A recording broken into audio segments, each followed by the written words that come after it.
Welcome to the Career Metis podcast. I'm your host, Nisar Ahmad, and I'm the founder and editor of the blog careermetis.com. And this is episode 37 of the Career Metis podcast.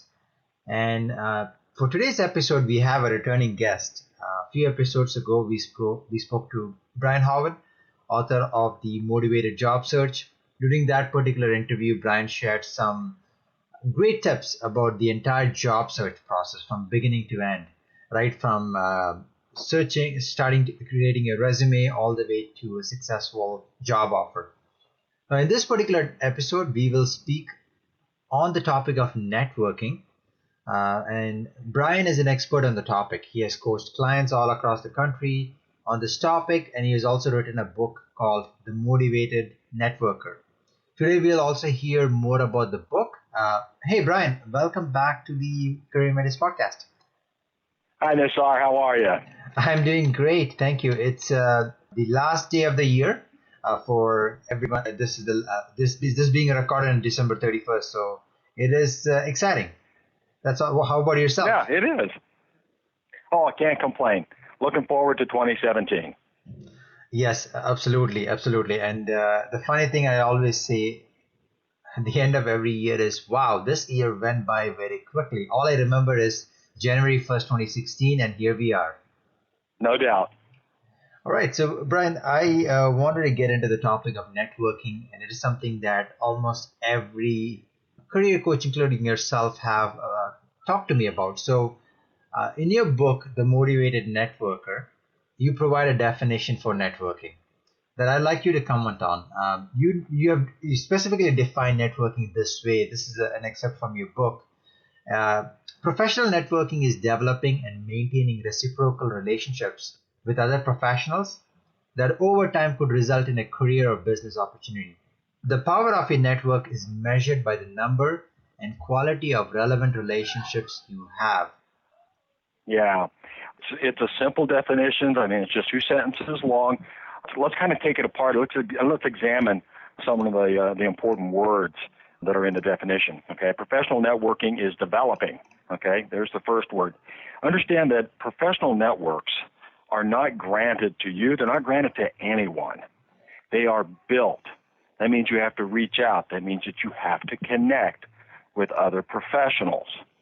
Professional networking is developing and maintaining. Now, there's the second word, maintaining.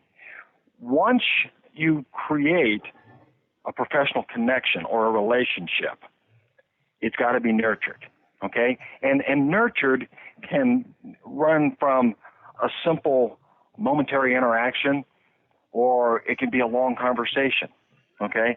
The point is that there's got to be some appropriate level of interaction equivalent to the type of relationship that there is. Reciprocal. The relationships must be reciprocal. Networking is a two-way street. The foundational concept of networking is to give or help. Mm-hmm. And each person can receive when the time is right. The mantra is those who give, get. Okay? That kind of covers the first sentence, but now let's get into the second sentence. The power of the network is measured by the number and quality of relevant relationships you have. The phrase measured by the number.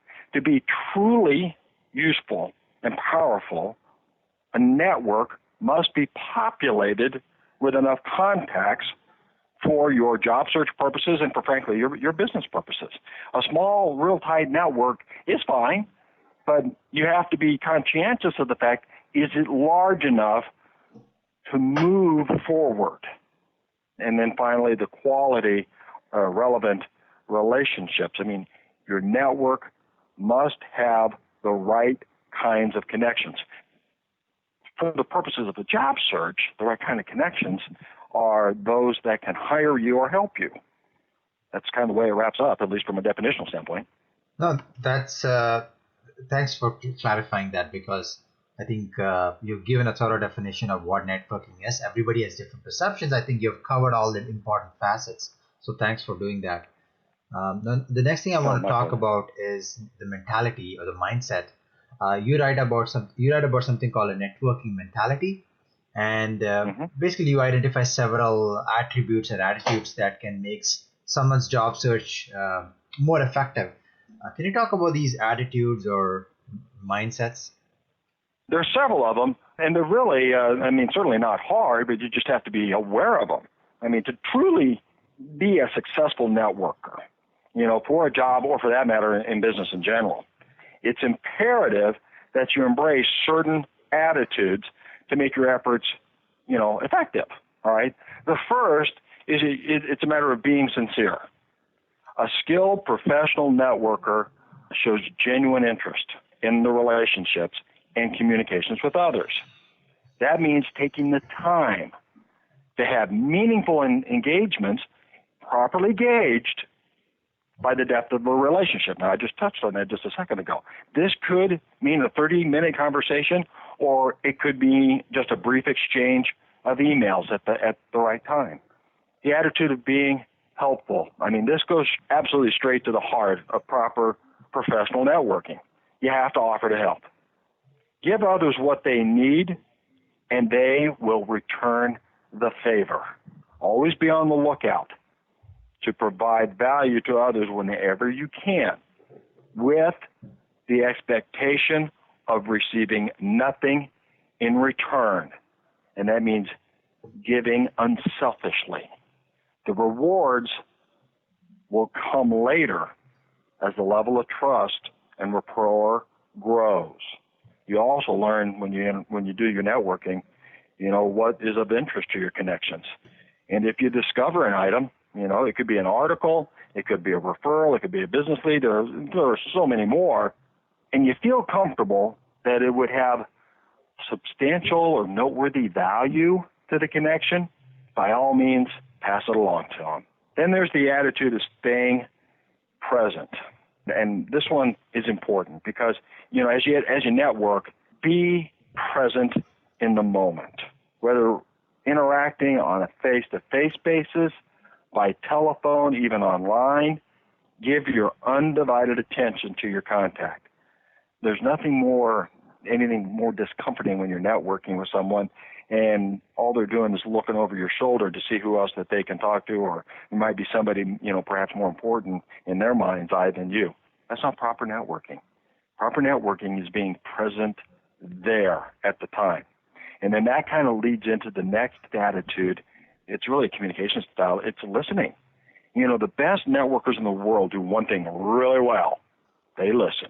They quiet themselves, become present in the moment, just like I spoke just a minute ago, okay? And they listen to learn. The more you listen and ask questions, the more rapport you build. By actively listening, you will often learn what others need so you can help them when the time is right. Obviously, you want to have a positive attitude. Overall, always approach your networking with a positive attitude. People enjoy being around people who are positive and have an optimistic view on life.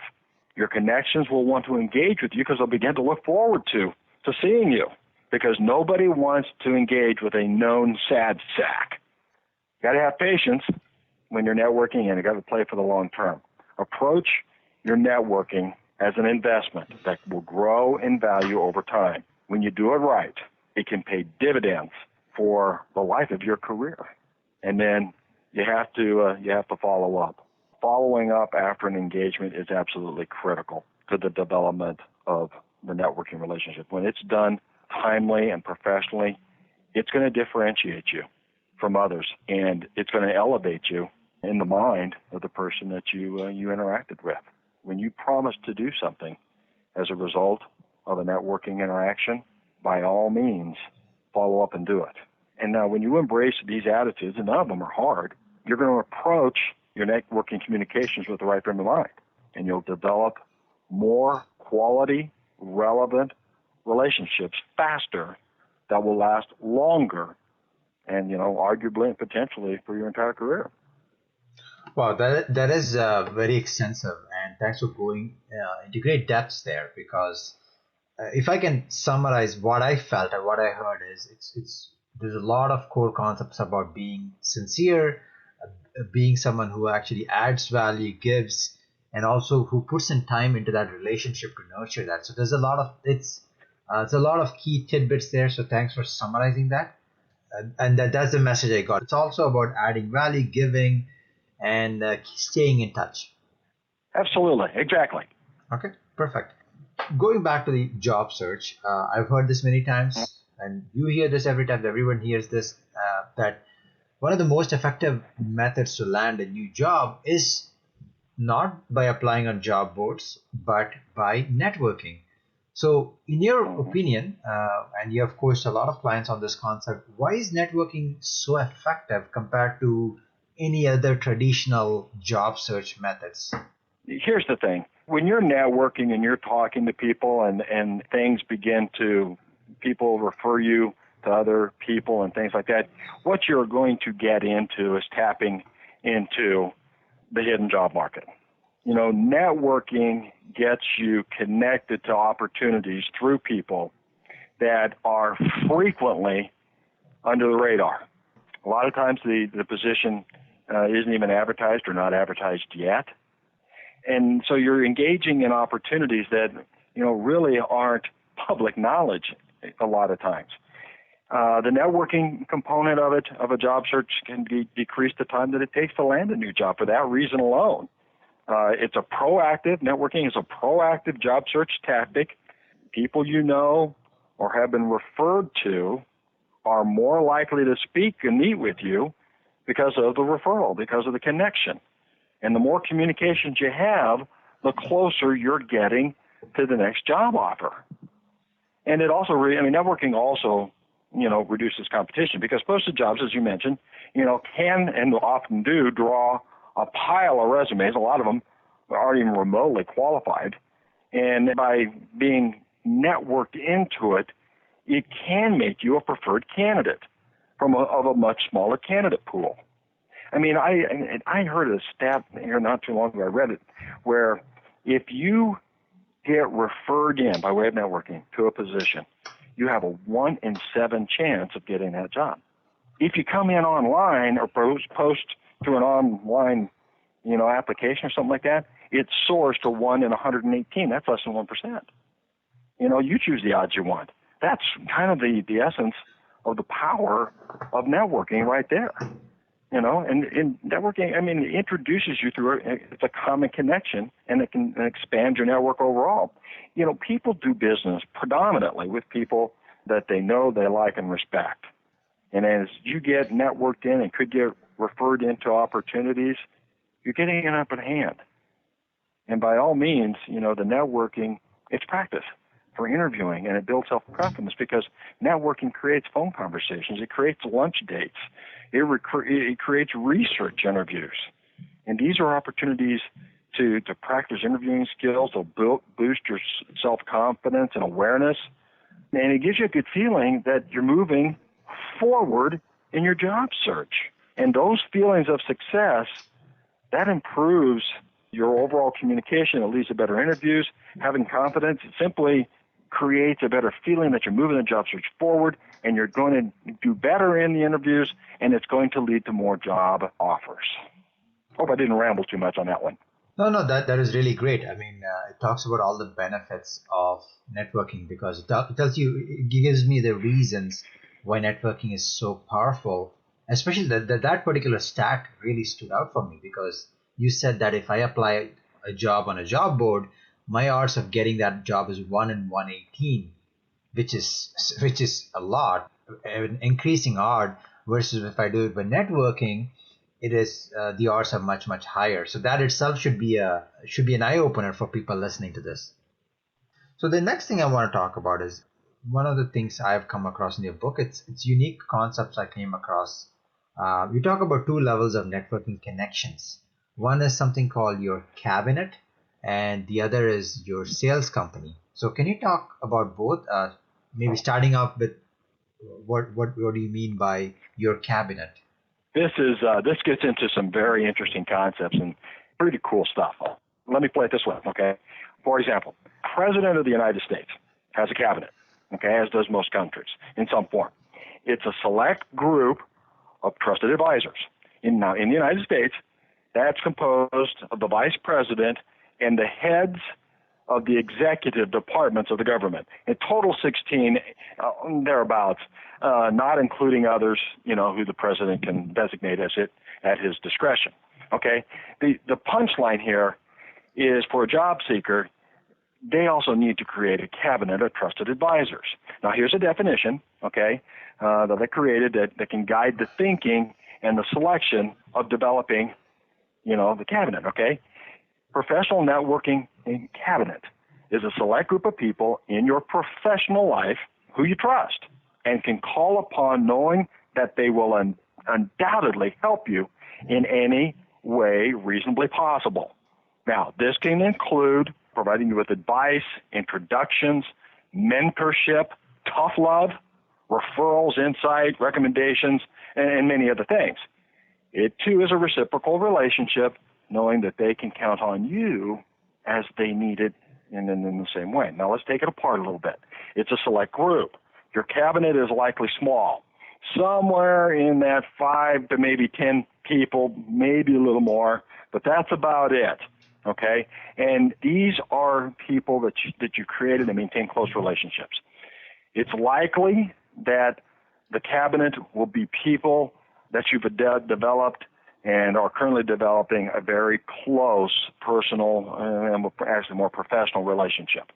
They are from your professional life. Your cabinet is a group of people from the professional life. Now, these people may become your friends, but the foundation generally starts from your professional interactions. You got to be able to trust them. These people must be trustworthy. They are in large part confidants to whom you can be vulnerable regarding professional matters, and they'll undoubtedly help you. These are people you can count on. They have your best interest at heart. They are, in essence, your go-to inner circle, and they're going to help you in any reasonable way. You got to understand, like in all things, and you got to appreciate there are limits. And give you an example. The president's cabinet, President of the United States cabinet, each member has an area of expertise. They have their own departments. And this is going to be true with your cabinet. And actually, you want your cabinet to be a little diverse so that they have unique abilities and connections and so on. And finally, it's a reciprocal relationship. And with any network or relationship, there must be a two-way street to be productive. You must be willing to give when your fellow cabinet member needs you. Now, this cabinet is really important to create and to have. They're the people that you can rely upon professionally when you're in a pinch. They are the foundation of your network overall. How many people do you know you can contact almost immediately and ask for help with confidence that you will receive help? If that number is not at least 5, maybe 10, you need to begin developing those types of relationships. And remember, your cabinet are your people that will undoubtedly help. They are your 100%ers. If you call upon them, they will do what they can to help you. Now, that's the cabinet.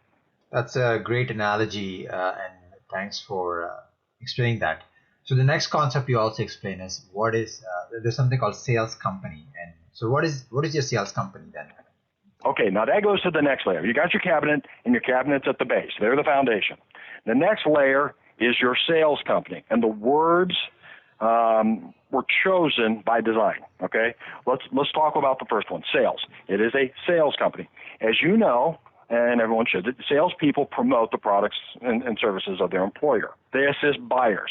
They are ambassadors in the market for their employers, and they provide market intelligence and feedback, regarding market events. Okay, by analogy, a job seeker or you want to create a layer of connections that will assist you, that will promote you. They will be ambassadors in the job market when given an opportunity and provide you market intelligence and feedback. Now, these are people you have a good professional collegial relationship with. You've interacted with them professionally, perhaps socially at some level. These are people you are reasonably sure, though not completely, now that would be your cabinet, will help you in providing and lending a hand if the opportunity presents itself. Now, let's kind of put it into percentages. Your cabinet is 100%. You know they're going to be there for you. Now, your sales company may be 60%. People you can call on who you feel that they're more likely than not to help you. And then this can range from, reactions from them when you need something on the job thing. I'll keep my eyes open. You might want to read this article about XYZ company. You might want to network with Kip Sawyer. You get these where you say, call Ruth Moore, my boss, we're looking. Okay, all of those come from kind of the sales component of that definition. Always be a professional network and thank anyone who responds to your offer to help at any time. Now, let's move to the next word, company. The concept is a sales company. We talked about sales. Let's talk about the word company. The word company, I chose it for its military definition. A military company is 100 to 200 soldiers. Therefore, if we kind of pick the midpoint, your sales company should be somewhere around 150 contacts. Now, the 150 number also has some scientific basis. It happens to be what's called the Dunbar number, and that was created by British anthropologist Robin Dunbar. And the punchline on that is that based on his studies, he theorized that there was a numerical limit to the number of individuals with whom a stable interpersonal relationship can be maintained. Guess what? The magic number is 150. Okay, here's the point. You want to have about 150 connections in your sales company. Okay, we got the cabinet, we got the sales company. Now let's think through just for a second the power of what this can mean for the job search. Let's assume that you have a healthy network. You got 10 cabinet members and 150 in your sales company. Now, let's assume that only 40% of your sales company actually provides any assistance in your job search. Now remember, initially I said 60%. So we're being pessimistic about the level of help just for this example, okay? So let's do some math. 40% of 150 is 60. Plus 10, your cabinet, remember, is 10, and they're 100%. That gets you to 70. So you have 70 sales reps, in essence, promoting you in some measure in your job search. Think about that for just a second. Ponder it. That's a lot. You can begin to grasp the importance and the power of a healthy network, especially for your job search. Cool stuff. Yeah, it's very exciting and interesting concepts. You're going from someone who's struggling to get a job, and you have 70 people promoting you. So that sounds very exciting. The thing of it is the power of networking is really strong. Okay, and the punchline though is that you have to develop your network before you really kind of need it. You can't, and I talk to candidates, and I have, where all of a sudden they really haven't paid attention to it. They've been doing their job. Now all of a sudden they're in a job search, and I talk to them about networking, and then especially when you get into LinkedIn, and I say, well, how many connections and professional connections do you have on LinkedIn? Oh, I don't use that very much. Oh, here I think there's around 40. Oh, okay. Well, now they're kind of in a pinch on the networking to a degree, okay, because they don't have a button to push or a lever to pull on the networking part by reaching out to a healthy network. They're handicapped. So the point here is that you need to think ahead when you start thinking about networking and start developing it in advance of whatever you need. It may be a business need. It may be a job search need. It's hard to say. Actually, as you were commenting on that, you brought up an important concept which I was just about to ask. Now, I believe LinkedIn has changed in the last 5 to 10 years, has been a game changer when it comes to networking. Is it? My question is it? Or like, if it is, how important is LinkedIn or your LinkedIn profile when it comes to networking? It's very important. It's imperative, frankly. I mean, when people network with you, they're often going to look you up on LinkedIn, okay? And that profile has got to be presentable. It's got to be up to grade. And frankly, it should be optimized. And, that's kind of a term of art. But it's got to have keywords. The keywords have got to be in the right place. It's got to be complete. And it's got to be compelling. It's got to have information in there enough to inform and persuade someone mentally, from an impression standpoint, that you're a good person, that you're a quality person. So it's getting to the point from a professional standpoint that it's just absolutely imperative. So far, Brian, we have covered a lot of ideas, concepts, the importance, the extent of your networking, etc. So if someone wanted to take action, in your opinion, what are some fertile networking groups they can join or get involved in? Yeah. Part of being a successful networker has to do on where do you go, all right? Some of them that are really good places is, first, any industry associations. They are prime targets. Some of the most proficient networkers on the planet are members of an association. They just get a bang out of interacting with others and connecting others. And a lot of the national associations have local chapters and events. And so if you're in a particular industry that has, one or two national associations that are well known, check and see if there are local chapters. And that'll get you dialed in locally, and it can leapfrog you into the national scene. There's a couple of good, commercial level networking groups. One's Business Network International. It's a real good one to be involved in. It's got chapters on almost, I think, every major continent on the planet. There's a new one I discovered here not too long ago called Network After Work. It's a little bit more local in flavor, at least that I can tell, but it's getting some good traction. Your local Chamber of Commerce often has networking events, so that can get you dialed in. And then you can get into the philanthropic and the civic organizations. Those can be populated with people that can help you. And then there's the kind of the unique concept, kind of a one-by-one, is kind of dial into professionals that rely upon networking as a part of their professional survival. I mean, some people would be real estate agents are really good, financial planners, they're commercial lenders, and there are others. But those that rely on their livelihood with regard to the networking are wonderful sources as well, especially on a local basis. Okay, that's great. That's some great places where people can get started. Now we have covered a lot of things about how to do and what to do. I always like to ask these questions because sometimes it's always good to know where people can go wrong. So Brian, what are some common networking mistakes people make when they're looking for a job?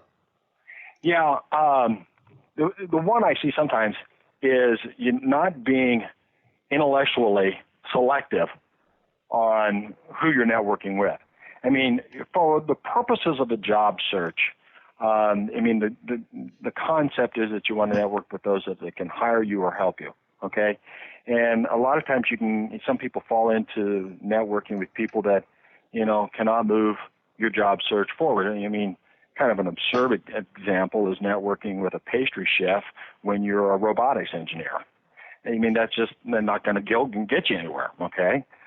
Another one is the targeting, which is you really do need to target the people that can help you or hire you in some way. I just kind of mentioned on that. A lot of people get into the socializing too much. This comes especially true when you go to events, the national conferences and things like that. Especially if you're looking for a job and it's kind of the primary purpose. It's easy to get dialed up with some friends. It's easy to hang out with each other. But networking for a job is networking with a purpose, and you got to use your time wisely. The other thing I would say is that you got to get out of your comfort zone. The more uncomfortable you might be in networking and meeting new people, could be a positive sign, frankly, that you're making progress. And the other thing is the failure to follow up. If you promise something, you're going to do something, by all means, find out a way to get the contact information and get that to them. We have covered a lot of ground today. Some unique ideas that I personally have not come across were shared. So thank you very much for that. I learned a lot. So what I will also do is when I'm writing up the summary, I will include the link to the book that we have referred throughout this interview and also to your website.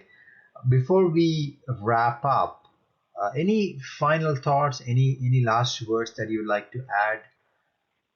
The probability, and I think the statistics are somewhere in the 60 to 80%. The chances that you're going to get your job through networking is somewhere between 60 and 80% through some form. It's huge, okay? Now, there's a ton of other things that you have to do with regard to a successful job search overall. But the number one driver towards success is going to be networking. And once you learn how to do it well and you stick to it, it's going to pay you dividends that you can't even imagine today. That's a great punchline or a great way to wrap up the episode. Thanks, Brian. Once again, thanks for coming back as a guest. It's always a pleasure to learn from you. Thank you. My pleasure. Thank you for inviting me. Not a problem. Thanks, folks, for listening to this episode of the Career Metis podcast. As mentioned, I have written a brief summary of the interview along in the form of a blog post. If you liked what you heard, feel free to subscribe to the Career Metis podcast on iTunes, Stitcher, Google Play, and TuneIn. If you enjoyed this episode and also learned something new, feel free to post a review or a comment. And if you really loved it, definitely go ahead and share the episode on your social media feeds and among your network. Until next time, this is Nisar Ahmed, your host for the Career Metis podcast. Thank you.